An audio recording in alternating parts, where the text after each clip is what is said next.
os critérios para a distribuição de recursos orçamentários. Como se define isso? Considerando que as demandas existem em todos os municípios da federação. Como é que a gente tem e onde é que a gente tem uma transparência para que a gente possa aquilatar a qualidade e a correção dessa distribuição e, em particular, que a senhora aproveite o momento para esclarecer a situação ventilada multiplamente da cidade de Cabo Frio, qual foi o erro administrativo que permitiu uma destinação de valores superiores àqueles que eram formalmente autorizados em portaria. Não é verdade que o município de Cabo Frio recebeu um valor maior do que outros municípios comparáveis, né? Isso se dá por um recorte de uma portaria. São 900 portarias que o Ministério detalhou ano passado. Então, a comparação tem que ser feita em municípios de porte semelhante, não todos na mesma portaria, porque as portarias são feitas à medida que as análises técnicas são feitas e, além dessas análises, há um ponto central que é a aprovação na CIB. O que é CIB, os senadores certamente sabem, mas a população provavelmente não. Então, peço licença para explicar à população. Todas as decisões do Ministério, como eu falei, se dão numa gestão tripartite. Governo Federal, através do Ministério da Saúde, estados, através do Conselho Nacional de Secretários Estaduais de Saúde, municípios, através do Conselho de Secretários Municipais de Saúde. Um dos grandes feitos do ano passado foi recuperar uma excelente relação entre esses entes, reconhecida, inclusive, pelo presidente do CONAS, que é o secretário de Estado de Saúde de Minas e que deu uma entrevista a esse respeito. E estamos falando de um governo que não é da base do governo do presidente Lula, né? Então, acho que assim, eu quero demarcar isso apenas para mostrar que a relação é absolutamente republicana em favor da saúde dos brasileiros. Voltando ao caso Cabo Frio. Todos os municípios têm a sua definição de recurso, seja esse recurso que é anual, sejam recursos em parcela única, que são recursos que vêm por várias razões, compensar atrasos, desfinanciamento, desproteção da população, situações de emergência, que podem ser desde emergências, como eu falei aqui, enchentes, chuvas, inundações, até situações de desassistência. Tudo isso é muito bem elencado no Ministério da Saúde, está também à disposição de vocês. E, no âmbito dos municípios, há uma outra pactuação que é feita entre o nível do Estado, representado pela secretário de Estado de Saúde, e os secretários municipais. É assim que as decisões são tomadas. Então, nenhuma decisão nossa ela é feita, no caso de atribuir recurso ao município, sem essa pactuação.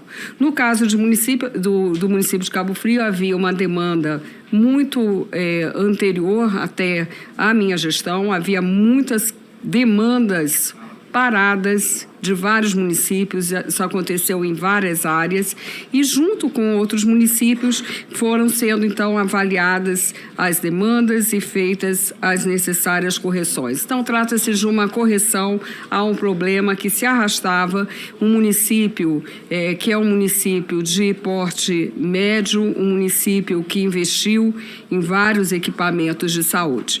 Para dar um exemplo, podemos pegar outros municípios do estado do Rio de Janeiro que receberam recursos 3 vezes maiores do que de Cabo Frio, e isso não levantou nenhum questionamento. Posso citar municípios como São Gonçalo, como Caxias, que recebeu 200 milhões, e tudo isso foi devidamente avaliado dentro dos princípios que eu já coloquei. Então, essa é a questão de Cabo Frio. Em princípio, considero que respondi de forma completa.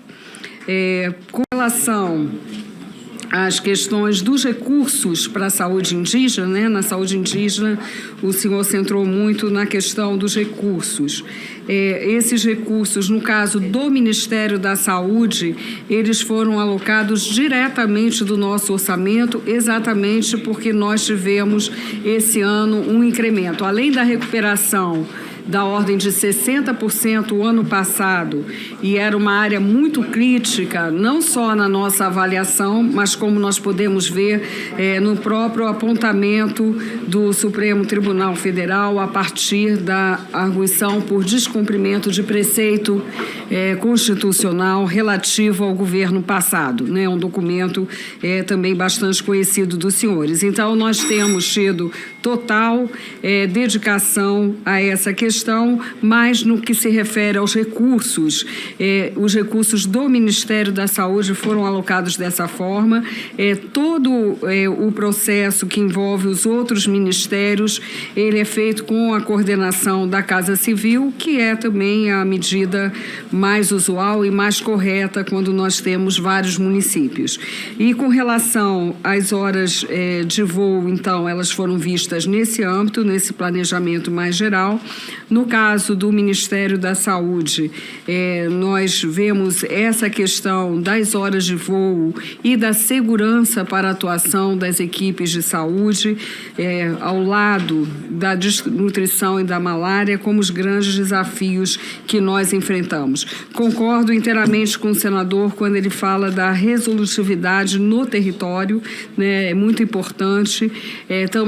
Trabalhamos muito para isso com a reabertura dos polos de unidade de saúde, com a destinação de 30 médicos do Mais Médicos para aquela região, com a atuação da Força Nacional do SUS e da nossa coordenação de malária. Claro, nós não estamos inaugurando esses procedimentos, mas nós estamos introduzindo algo, no caso da malária específico, e que se aplica não à população infantil, que é um novo medicamento que foi feita a incorporação tecnológica o ano passado, que é a tafenoquina, e que permite a administração em dose única, né? Então, isso que eu quis frisar foi mais nesse sentido, né? O avanço que isso pode significar dentro do que há de ponta hoje na pesquisa médica nessa área, e que nós, com o nosso esforço lá, que tem sido grande, de incorporação tecnológica. O senhor falou da questão do PL da pesquisa clínica, né, que acompanho desde da outra legislatura, né, onde estava posta essa questão. Para o Ministério da Saúde, há alguns pontos importantes. Eu não sei, acho que meu tempo está esgotado, mas eu vou procurar falar só para não me perder de alguns pontos centrais, alguns pontos importantes de preocupação. É fundamental que haja uma legislação para pesquisa clínica, um marco legal. O Brasil pode avançar muito, tem avançado na área de pesquisa clínica. O Ministério da Saúde tem entre suas linhas de financiamento um financiamento específico à rede de pesquisas clínicas no Brasil.